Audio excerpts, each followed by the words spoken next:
지금 우리에게 성령님이 그렇게 말씀하고 계시지 않습니까? 너의 게으름의 자리를 털고 일어나라. 섬김을 받는 자리, 편안한 자리, 그 자리에서 너희가 탈피해라. 그 움츠린 믿음을 활짝 펴고 그 날개를 펴고 너희가 날아 올라라. 우리 성령님께서 우리에게 그렇게 말씀하고 계시지 않습니까? 성령님은 우리에게 반드시 그렇게 하실 줄로 믿습니다. 우리가 그저 시스템에 안주해 있고 어떤 교회가 주는 그런 안락함에 취해 있을 때 성령님은 우리에게 그 음성을 들려주실 줄 믿습니다.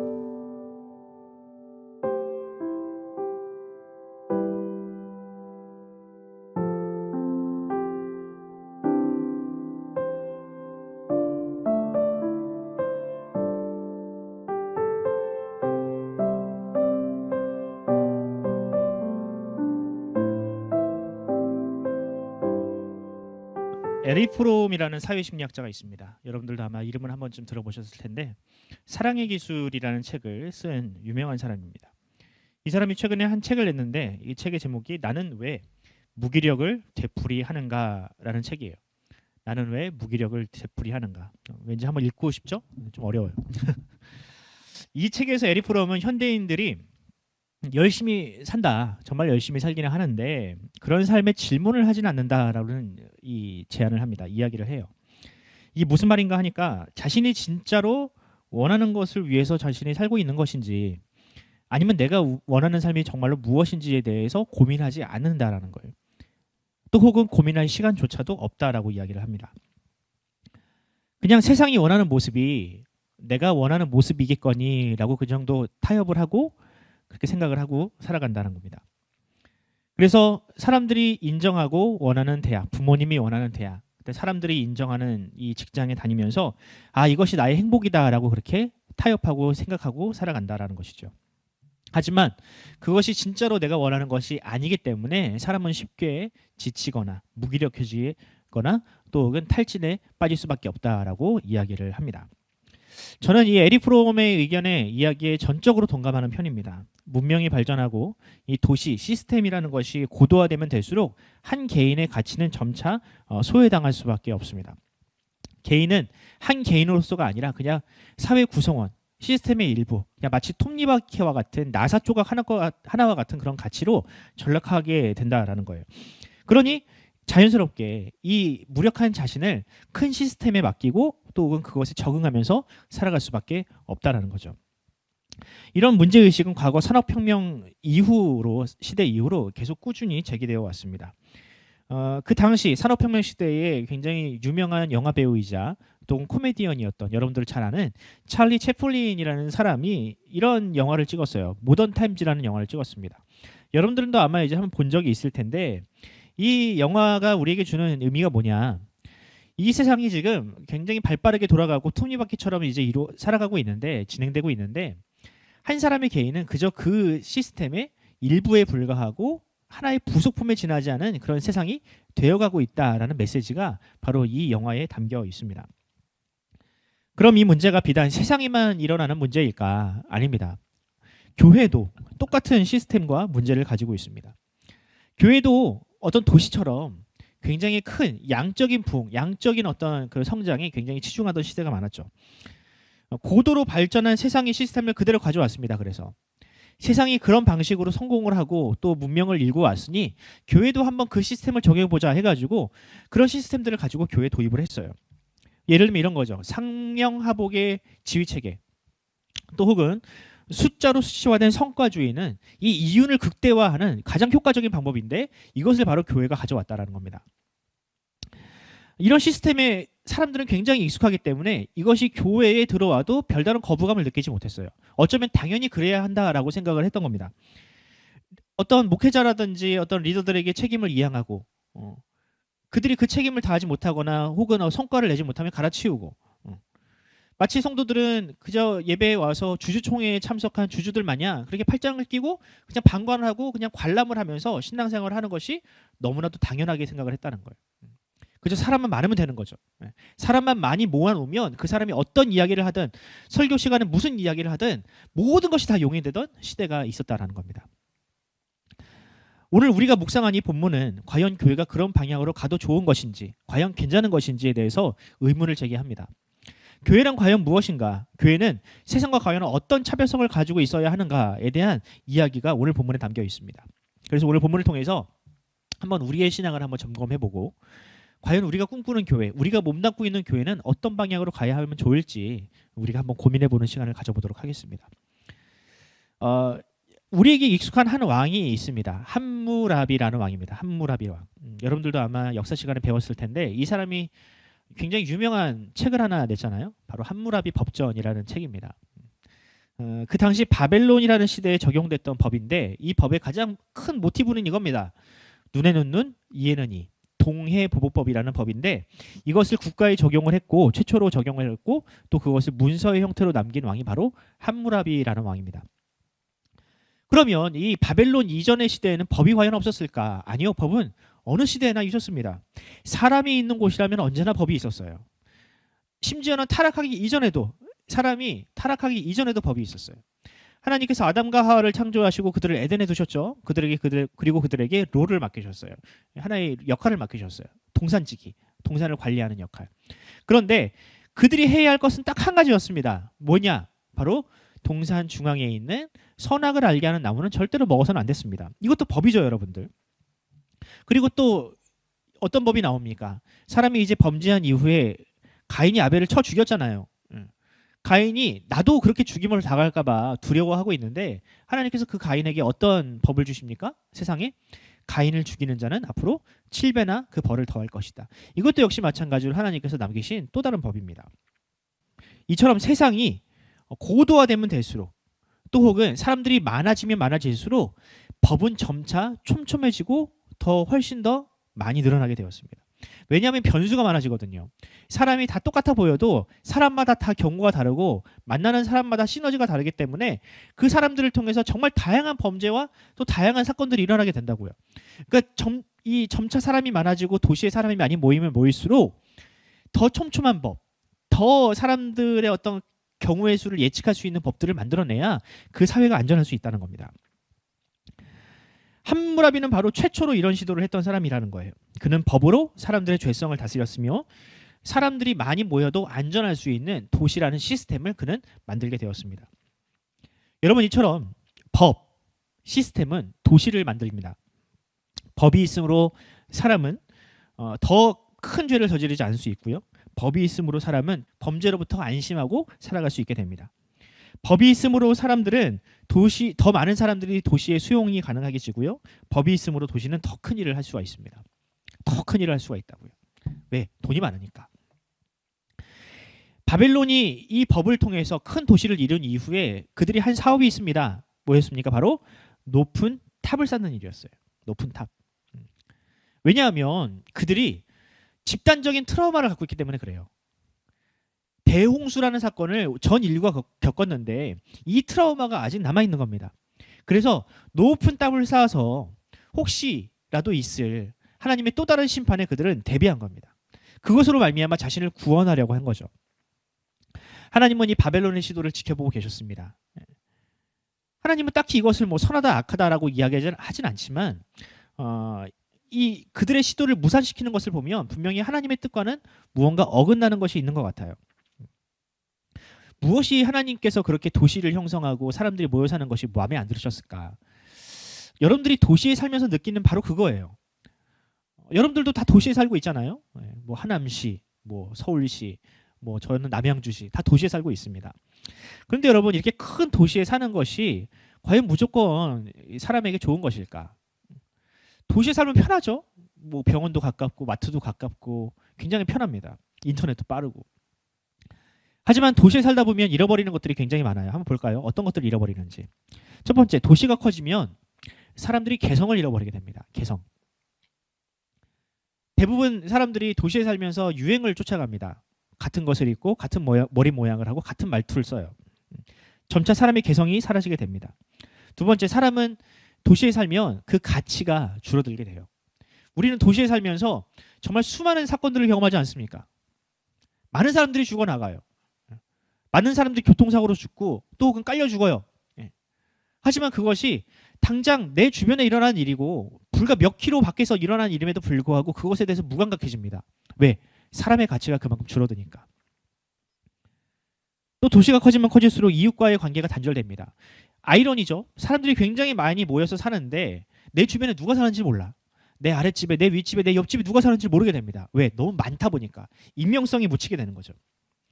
또 마지막으로 도시가 커지면서 하나님의 은혜가 더 이상 필요 없는 시가 되어버립니다. 다 있잖아요. 내가 원하면 다 가질 수 있잖아요.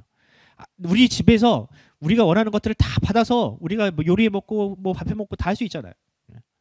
이런 시대가 가능한데 하나님의 은혜가 무엇이 필요하겠습니까?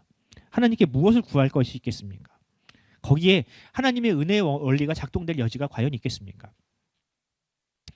하나님은 법의 필요성은 분명히 인정하셨어요. 왜? 하나님이 또 법을 만드셨으니까. 하나님이 율법을 만드셨잖아요. 하지만 사람들이 그렇게 한 곳에 모여 살면서 하나님을 떠나는 것, 또 스스로를 자신을 구원하려 하는 이 헛된 시도를 하는 것을 하나님께서는 원치 않으셨습니다. 그래서 하나님은 그들에게 다른 언어를 주심으로 그들이 각자 흩어져서 살게 만드셨습니다.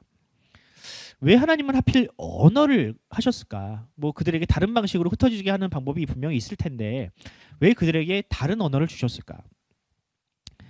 왜 다른 언어를 주셔서 그것이 그 도시가 재기능을 하지 못하도록 만드셨을까? 저는 그렇게 생각을 합니다. 도시에 파묻혀 살면서 똑같은 말을 하고 똑같은 생각을 하고 똑같은 행동을 하는 그 도시에 파묻혀 살면서 언어를 다르게 한다는 것은 굉장히 큰 의미라는 거예요. 굉장히 큰 개성을 가지게 된다는 뜻입니다.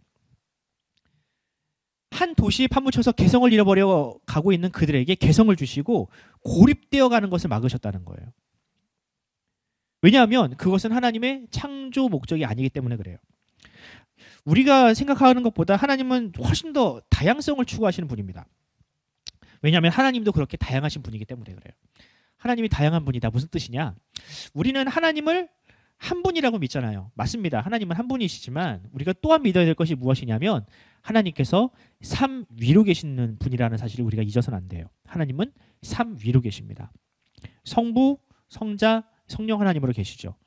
이 하나님은 모두가 다 다른 개성을 가지신 분이에요. 하지만 그분께서 영원한 사랑 안에서 하나가 되셨죠. 이것이 바로 우리가 믿는 삼위 하나님입니다. 그래서 하나님은 언제나 우리로 계세요. 위로 계세요. 위. 자, 창세기 1장 26절을 보면 하나님께서 자신을 지칭하실 때 이런 표현을 쓰세요. 하나님이 이르시되 우리의 형상을 따라 우리의 모양대로 우리가 사람을 만들고 라는 말씀이 나옵니다. 우리라고 계속 얘기하시죠.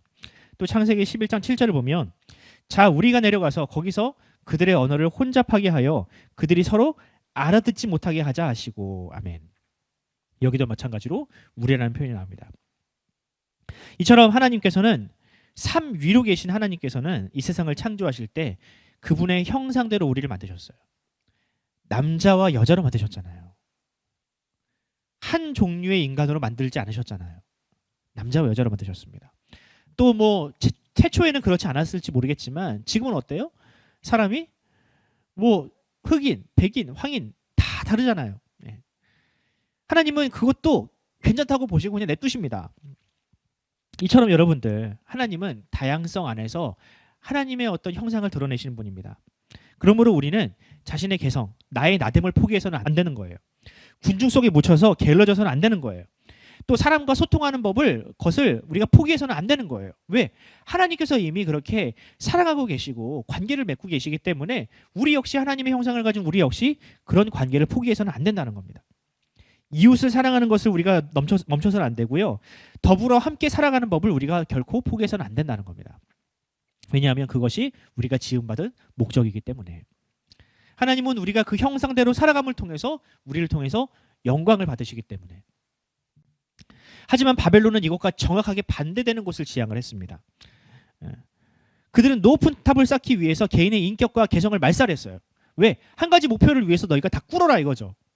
우리가 이것에 프로젝트를 하나 할 건데 너희 다 퇴근하지 말고 너희의 개성 따위는 다 개나 줘버리라라고 얘기한 거죠. 그래서 하나님은 그들을 흩어버리신 겁니다. 하나님께서 이렇게 하신 것이 과연 그들에게 심판을 하신 것일까? 뭐 많은 사람들이 이 바벨론을 하나님의 심판이라고 하는데 저는 그렇게 생각하지 않아요. 저는 이것을 심판이라고 보지 않습니다. 오히려 그들이 잃어버린 것들을 하나님께서 회복시키신 것이다라고 저는 생각을 해요. 그들이 개성을 잃어버리고 인격을 잃어버려갈 때 하나님께서 그들에게 새로운 말을 주심으로 그들에게 새로운 개성을 주신 거다. 저는 그렇게 생각을 합니다. 다른 언어를 사용하는 사람은요, 그 도시에 필요한 사람이 아니에요. 도시는 어떤 한 가지 프로젝트를 위해서 개인의 희생을 요구하는데 다른 말을 한다, 다른 생각을 가졌다, 도시에는 어울리는 사람이 아니라는 거죠. 그래서 그들은 어떻게 해요? 각자가 존중받을 수 있는 그런 사람들끼리 모여서 그들은 흩어지게 되었습니다. 그들이 흩어져서 비록 조금 불편하고 조금 위험한 삶으로 야생으로 내몰릴 수는 있지만, 하지만 그 야생에서 하나님을 찾고 또 함께 같은 말을 쓰는 사람들과 더불어 살아감을 통해서 그들은 하나님의 형상에 더 가까운 존재가 될 수 있었습니다. 그 바벨 탑의 사건이 이제 지나간 이후에, 창세기 11장 사건이 지나간 이후에 바로 아브라함을 부르시는 사건이 나오는데, 저는 이것이야말로 하나님께서 바벨의 어떤 역사, 바벨 사건을 통해서 이루시고자 하셨던 하나님의 뜻이 무엇인지를 보여주는 가장 결정적인 사건이라고 생각을 합니다. 그게 바로 아브라함이라는 거죠. 아브라함은 바벨 탑 사건 이후로 바로 아브라함에게 하나님께서 이렇게 말씀을 하세요. 창세기 11장 1장입니다. 1절입니다. 여호와께서 아브라함에게 이르시되 너는 너의 고향과 친척과 아버지의 집을 떠나 내가 내게 보여줄 땅으로 가라. 아멘. 자, 여기서 보면 고향, 친척, 아비의 집이 나오죠. 여기 어딜까요? 이 자체가 바로 도시입니다. 아브라함의 고향이 갈대아 우르라고 하잖아요. 갈대아. 근데 여러분, 갈대아라는 지역 또 혹은 말은 바벨론의 다른 말이었습니다. 바벨의 다른 말이었어요. 즉 아브라함도 어디 살았었다? 이 바벨론 근처 혹은 바벨론과 연관된 사람이었다라는 거예요. 그도 역시 마찬가지로 도시에 살던 사람이고 그 도시에서 이름 없이 살아가던 사람에 불과했다라는 거예요. 하지만 하나님은 아브라함의 이름을 부르셨습니다. 그리고 그 사람으로 말미암아 그 도시를, 그 아비와 친척의 집을 떠나게 하셨습니다. 이 자체가 아브라함에게는 구원이라는 거죠. 그래서 저는 이 바벨탑 사건을 심판이 아니라 구원이라고 이야기를 하는 겁니다. 하나님께서 뭐 그들을 심판하실 이유가 뭡니까, 여러분? 그들이 뭐 바벨탑을 높이 쌓는다고 해서 천국까지 가겠어요? 하나님에게 뭐 위협이라도 되겠습니까? 하나님은 그저 그 도시 속에서 함몰되어가고 개성을 잃어버려가고 자아를 잃어버려가던 사람들을 구원하신 겁니다. 그들을 안타까워하신 거예요. 그래서 아브라함이라는 한 사람을 부르신 겁니다. 바벨이라는 큰 도시를 통해서 하나님께서 역사하신 것이 아니라 힘없는 한 개성 있는 사람을 통해서 하나님은 이 땅을 구원하시기로 작정하셨다는 거죠. 그럼 여러분, 오늘날은 어떻습니까? 오늘날 역시 마찬가지로 바벨탑과는 비교할 수도 없는 큰 도시들, 메가시티들이 이 땅에 질비합니다. 서울, 도쿄, 뉴욕, 런던. 이 모든 도시들이 어때요? 그 당시 바벨론과는 비교할 수도 없어요. 그렇다고 여러분들 이 도시가 악하니 해체해야 한다 이렇게 얘기할 수 있는 겁니까? 신자들은 다 도시를 떠나야 한다 이렇게 적용할 수 있는 거예요? 그게 아닙니다. 오늘 본문이 말하려는 것은 그렇게 하라는 게 아니에요. 도시를 떠나라는 게 아니에요. 중요한 것은 도시에 살고 있느냐 아니냐가 중요한 것이 아니라 그 도시 속에 살면서 그 도시가 원하는 부품으로 살고 있느냐, 아니면 하나님께서 원하시는 개성 있는 정말 신앙이 투철한 하나님의 백성으로 살고 있느냐, 이것이 중요하다라는 거예요. 만약에 우리가 아브라함처럼 그 부르심대로 살지 못하고 그저 도시 속에 갇혀 살면서 그냥 도시가 주는 안락함과 편안함에 취해서 그것에 취해서 살고 있다면 우리에게도 역시 마찬가지로 구원이 필요하다는 거예요. 예수님을 한번 생각해 볼까요? 예수님도 도시에 오셨어요. 예수님도 예루살렘으로 가셨거든요. 예루살렘도 그 당시에 큰 도시였습니다. 그런데 예수님은 그 예루살렘이 원하는 시스템에 만족하지 않으시고 안주하지 않으시고 그것에 저항하시고 어떻게 하셨어요? 그 도시와 맞서 싸우셨잖아요. 그 도시가 원하는 패러다임, 그 도시를 지배하고 있는 사람들, 지배하고 있는 그 권력자들의 어떤 요구에 예수님은 응하지 않으셨거든요. 항상 가난한 자를 찾아다니시고 그 도시가 원하는 시스템을 붕괴하는 방식으로 예수님은 싸우셨습니다. 결국 어떻게 됐습니까? 그 도시가 가한 린치, 십자가에 달려 죽지 않으셨습니까? 그 도시에 사는 사람들은 무엇이 선인지 악인지도 모르고 그냥 지도자들이나 어떤 여론을 형성하는 사람들이 십자가에 못 박아라라고 하니까 그 사람들도 역시 마찬가지로 따라서 십자가에 못 박아라라고 소리쳤다고요. 나중에 정신 차리고 보니까 자신이 하나님의 아들을 못 박았거든. 여러분, 도시라는 곳은 이런 곳입니다. 군중심리, 여론, 이런 것으로 움직이는 곳이 도시라는 거예요. 예수님은 바로 그런 도시와 맞서 싸우셨습니다. 우리도 역시 마찬가지로 그런 것에 맞서 싸워야 합니다. 저항해야 해요. 교회가 앞장서야 해요. 그런데 어떻습니까, 여러분? 이 시대의 교회는 마치 과거 바벨탑을 높이 쌓아 올리는 것에 혈안이 되어 있던 그 도시와 다를 바가 없게 되었습니다. 교회는 하나님이 주신 복음이 아니라 시스템에 의지하다가 복음의 능력을 다 상실해 버렸어요. 성도들도 그런 시스템이 주는 편안함에 취해 있다가 하나님 앞에 홀로 서는 방법, 말씀을 보고 찬양을 하고 예배를 드리는 이 방식을 다 잃어버렸어요. 하나님은 우리에게 공동체를 주시고 마치 삼위의 하나님 안에서 영원한 사랑을 유지하는 것을 원하셨지만 우리는 이웃사랑하는 것을 멈췄고 이웃을 돌보고 공동체에서 헌신하는 것을 우리는 잃어버렸습니다. 이제는 군중 속에 묻혀 있다 보니까 모든 관계가 다 단절되어 버렸어요. 심지어는 그런 큰 도시와 같은 교회에 내가 속해 있다는 것으로 만족하고 그것을 신앙생활을 잘하고 있다라고 착각하게 되어버렸습니다. 이것이 바로 오늘날 바벨탑에 갇혀버린 교회의 문제점입니다. 저는 앞서 다양한 언어를 주신 하나님의 이 사건이 구원이라고 이야기를 했잖아요. 왜냐하면 신약 시대에도 이런 사건이 또 한 번 있었기 때문에 그렇습니다. 초대교회에도 이런 사건이 한 번 더 일어났어요. 사도행전 2장 1절로 4절을 한번 보도록 하겠습니다. 오순절 날이 이름에 그들이 다 같이 한 곳에 모였더니 호련히 하늘로부터 급하고 강한 바람 같은 소리가 있어 그들이 앉은 온 집에 가득하며 마치 불의 혀처럼 갈라지는 것들이 그들에게 보여 각 사람 위에 하나씩 임하여 있더니 그들이 다 성령의 충만함을 받고 성령이 말하게 하심을 따라 다른 언어들로 말하기를 시작하니라. 아멘. 당시 오순절 마가의 다락방에는 총 120명의 유대인이 있었습니다. 그곳에는 성령께서 임재하셨죠. 그리고 성령께서 그들 위해서 그들에게 말하게 하시는데 그들이 생전 한 번도 말해본 적이 없는 외국어로 하나님께서 방언을 하게 하셨습니다. 그 방언이라고 할 때 뭐 따따따 랄랄라 이런 방언이 아니라 진짜 언어, 뭐 한국어, 영어, 불어, 독일어 이런 언어로 하나님은 그 사람들로 하여금 말하게 하셨다는 거예요. 그들은 앞서 얘기했듯이 외국에 단 한 번도 나가본 적이 없는 유대인이었다고요. 도시 속에 갇혀서 예루살렘에 있으면서 그곳에서 유대인들이 주는 가르침, 율법을 잘 지켜라, 너희가 헌금을 잘해라 이런 가르침에 만족하고 그것이 신앙생활의 다인 것처럼 생각하는 사람들이었다고요. 그들에게 이방인들의 언어는 굉장히 불필요한 것들이었습니다. 왜? 이방인들은 그들에게는 일종의 개와 같으니까.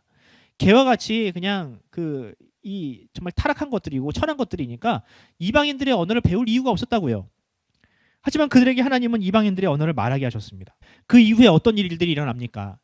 바벨이라는 사건, 이 다양한 언어가 그 땅에 임한 이후에 하나님의 사람이 이 하나님께서 지정해 주시는 땅으로 가서 그곳에서 하나님의 역사를 나타내고 하나님을 증명해냈듯이 이 오순절 성령 강림 사건 이후에도 하나님께 헌신된 사람들이 일어나게 되잖아요. 뭐 빌립 집사님이라든지 또 혹은 스데반 집사님이라든지 사도 바울과 같은 사람들이 하나님께서 지정해 주시는 하나님께서 보여주시는 그 땅으로 가서 복음을 전하지 않습니까? 이런 연관관계가 여러분들 분명히 있는 거예요. 그러므로 여러분 사도행전에 나오는 사도 바울이라든지 이 사도들은요 과거 구약시대에 하나님께서 부르셨던 아브라함과 같은 사람들입니다. 그리고 성령님께서는 지금도 우리 안에서 그와 같이 역사하십니다. 성령님은 우리를 구원하실 때 우리를 구원하시고 교회에 머물게 하지 않으신다는 거예요. 바벨탑과 같은 그곳에 한 곳에 머물게 하지 않으십니다. 하나님은 각 사람에게 다른 은사를 주시고 다른 생각을 주시고 다른 영역에 살게 하시면서 그곳에서 또한 하나님의 역사를 이루어 가신다는 겁니다. 그런 의미에서 우리는 이 시대를 살고 있는 아브라함이요 이 시대에 부름받은 사도 바울과 같은 사명자들이라 할 수 있습니다. 이처럼 여러분 하나님은 큰 시스템, 큰 도시를 통해서 일하는 것이 아니라 항상 힘없는 연약한 무명의 사람들을 통해서 하나님의 나라를 이루어 가십니다. 하나님은 하나님의 형상을 회복한 소수의 사람들을 통해서 하나님은 역사를 하십니다. 물질, 거대한 어떤 조직 이런 것들을 통해서 하나님은 일하지 않으신다는 거예요. 성령님은 군중 속에 묻혀서 고립되어 있는 한 개인이 아니라 삼위 하나님처럼 이웃을 사랑하는 소수의 공동체를 통해서 하나님은 뜻을 이루어 가십니다. 그러면 여러분 내가 얼마나 큰 교회에 속해 있느냐 이것은 여러분 중요한 것이 아닙니다. 공동체의 크고 작음이 우리의 신앙을 보여주는 것이 아니에요. 크다고 나쁜 것이 아니고요. 작다고 그것이 나쁜 것이 아니에요. 다만 그 공동체 안에서 내가 과연 하나님께서 주신 그 은사대로 내가 살아내고 있는지 그게 중요한 겁니다. 나에게 주신 사명과 그 책임감을 우리가 기꺼이 가지고 살아갈 준비가 되어 있느냐 이것이 중요한 거예요. 누군가에게 의존하는, 시스템에 의존하고 큰 그룹에게, 어떤 큰 사람에게, 목회자에게 의존하는 신앙이 아니라 하나님께서 나에게 주신 비전에 내가 순종하고 있느냐, 그대로 살아가고 있느냐, 이것이 중요하다는 겁니다. 그러므로 여러분, 만약 우리가 이 도시와 또 어떤 교회와 어떤 공동체에 우리가 소속되어 있고 그 소속된 것만으로 우리가 만족하는 신앙을 하고 있다면 우리에게도 구원이 필요합니다. 오순절 성령 강림 사건을 통해서 이루어졌던 하나님의 구원, 바벨탑에 묻혀서 정말 개성을 잃어버려가고 있던 그런 사람들에게 주신 하나님의 그 구원이 지금 우리에게도 필요하다고요. 성령님은 우리에게 그래서 각자에게 은사를 주셨습니다. 하나님 나라를 향한 뜻을 주셨습니다. 우리가 그것에 순종하며 살아갑시다. 이것이 바로 도시와 세상 속에 살면서 그것에 함몰되지 않고 하나님의 백성으로 살아갈 수 있는 우리 그리스도인의 삶의 방식이라 할 수 있습니다. 이제 말씀을 맺겠습니다. 알바트로스라는 새가 있습니다. 알바트로스. 세상에서 가장 큰 새. 세상에서 가장 큰 날개를 가진 새. 이 새가 날개를 펴면 어느 정도냐면 한 3, 4m가 된다 그래요. 어마어마하죠. 한 2층 높이 정도 되는 큰 새인 거예요. 이 큰 날개로 날개를 한번 펴고 한번 활강을 시작하면, 날기 시작을 하면 수십 킬로미터를 날아간다고 합니다. 힘이 그만큼 덜 드는 거죠. 날개만 펴고 있어도 바람을 타면 그냥 쭉 날아가는 거예요. 그런데 이 큰 날개로 인해서 굉장히 불리한 점이 있는데 뭐냐면 착륙하거나 이륙할 때 굉장히 힘들다고 해요. 당연하죠, 여러분. 일단은 큰 몸집이 있으니 달리는 것이 불편해요. 예. 여러분들이 비행기를 타봐서 알겠지만 비행기가 그냥 있는 그 자리에서 쭉 날아오르진 않잖아요. 가속도를 붙이고 힘차게 달려야, 가속이 붙어야 날아오르잖아요. 마찬가지로 새도 마찬가지인데 이 새가 워낙 무겁다 보니까, 날개가 무겁다 보니까 이게 힘들다는 거예요. 저는 이런 알바트로스를 보고 있으면서 마치 오늘날 한국교회를 연상했습니다. 굉장히 비슷하다라고 생각을 했어요. 한국교회도 굉장히 비슷합니다. 한국교회 덩치 어때요? 굉장히 크잖아요. 규모가 굉장히 큽니다. 또 겉으로 볼 때 어때요? 화려해 보이잖아요. 굉장히 크고 화려한 교회입니다. 이 한국교회가 한때 아무런 문제가 없을 때는 정말 큰 일들을 많이 감당을 했어요. 재정도 넉넉하고 사람도 많아서 세계 선교라든지 이 세상을 향한 구원, 그 구제 사역을 굉장히 크게 감당을 했습니다. 잘 될 때는, 그러니까 날아오르고 있을 때는, 날고 있을 때는 전혀 문제가 되지 않는 거예요. 그 시스템, 그 규모가.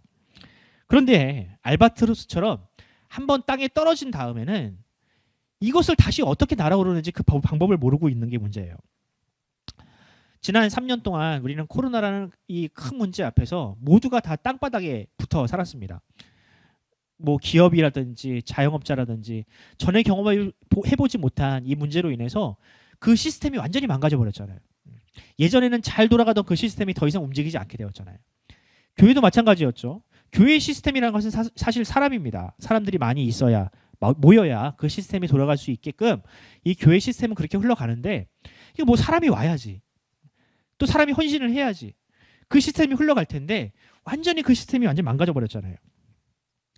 이제 다시 코로나가 어느 정도 안정기에 접어들면서 사람들이 모여들기 시작을 했어요. 하지만 과거처럼 그 시스템이 돌아가지 않는다는 게 문제죠. 예전처럼 사람이 많이 모이지도 않고요. 예전처럼 사람들이 헌신하지도 않아요. 왜? 3년 동안 그냥 집에서 방에서 예배드리는 것에 익숙하다 보니까 어떻게 헌신을 했는지, 어떤 방식으로 예배를 드렸는지, 어떤 방식으로 신앙생활을 했는지 다 까먹어버린 거예요. 더 이상 그 시스템이 돌아가지 않는다는 거죠. 어쩌다가 이 한국교회가 이렇게 되었을까? 다시 날아오르는 법을 왜 잃어버렸을까? 저는 이 문제가 지금까지 너무 시스템에 의존해왔던, 너무 규모만 키우려고 했던 그 문제가 지금 부작용으로 나타나고 있다고 생각을 합니다. 그 규모와 그 시스템은 순풍을 달고 날아다니는 것에는 전혀 문제가 되지 않지만, 효과적이지만 밑바닥부터 시작을 해서 날아오르는 것에는 그다지 효과적이지 않다는 것이죠. 여러분, 이럴 때일수록 우리는 세상으로부터 하나님의 지혜를 배울 필요가 있습니다. 알바트로스가 어떻게 다시 날아오는지를 우리가 좀 바라봐야 해요. 알바트로스는 그냥 뛰어서는 다시 날아오를 수 없을 것 같으니, 몸집이 크니까 이 새가 다시 날아오르기 위해서 절벽으로 간다고 합니다. 절벽. 그리고 자신을 절벽 밑으로 몸을 던진대요. 그리고 날개를 크게 펴대요. 그러면 다시 날아올 수 있었대요. 그러니까 날개를 펴고 절벽 밑으로 뛰어내리면 자유낙하라는 그 가속도가 붙잖아요. 9.8이라는. 네. 이 가속도로 말미암아 그 몸이 하늘 높이 날아온다는 거죠. 날개를 펴면. 달리지 않아도 자신을 절벽 위로 뛰어내리면 날아오를 수 있었다는 것을 이 알바트로스가 깨닫고 그렇게 날아오른다고 합니다. 한국교회도 지금 이런 지혜가 필요합니다. 때로는 너무 시스템에 익숙해 있던 우리가 이런 신앙을 탈피하기 위해서는요, 조금은 그 비이성적인 방식을 우리가 택할 필요가 있다는 거예요. 마치 절벽 위로 자신을 뛰어내리는 것처럼 그렇게 우리를 무언가에 투신하는, 그렇게 헌신하는 그런 노력이 우리에게 필요하다라는 겁니다. 그냥 예전에 했던 것처럼 목회자에게 의지하고 교회가 하라는 대로 하고 그런 방식으로는 우리의 신앙을 다시 회복하기 어렵다는 거예요. 그러므로 우리에게는요, 오순절 성령 강림 사건과 비견되는 그런 역사가 우리에게 필요합니다. 우리도 역시 마찬가지로 우리로 하여금 하나님 앞에 투신하게 만들 수 있는 그런 어떤 믿음과 신앙이 우리 안에 필요합니다. 이것을 위해서 우리는 기도해야 합니다. 바벨탑에 갇혀있던 아브라함을 부르신 하나님, 예루살렘에 갇혀 있었던 성도들을 부르신 하나님의 부르심이 우리에게도 필요해요. 이 절벽 아래에 뛰어내려라. 너희가 결코 죽지 않을 것이다. 이곳에 뛰어내리면 너희가 훨씬 더 높은 곳으로 날아오를 수 있을 것이다 라는 그런 용기를 주시는 하나님의 음성이 우리에게 필요합니다. 지금 우리에게 성령님이 그렇게 말씀하고 계시지 않습니까? 너의 게으름의 자리를 털고 일어나라. 섬김을 받는 자리, 편안한 자리, 그 자리에서 너희가 탈피해라. 그 움츠린 믿음을 활짝 펴고 그 날개를 펴고 너희가 날아올라라. 우리 성령님께서 우리에게 그렇게 말씀하고 계시지 않습니까? 성령님은 우리에게 반드시 그렇게 하실 줄로 믿습니다. 우리가 그저 시스템에 안주해 있고 어떤 교회가 주는 그런 안락함에 취해 있을 때 성령님은 우리에게 그 음성을 들려주실 줄 믿습니다.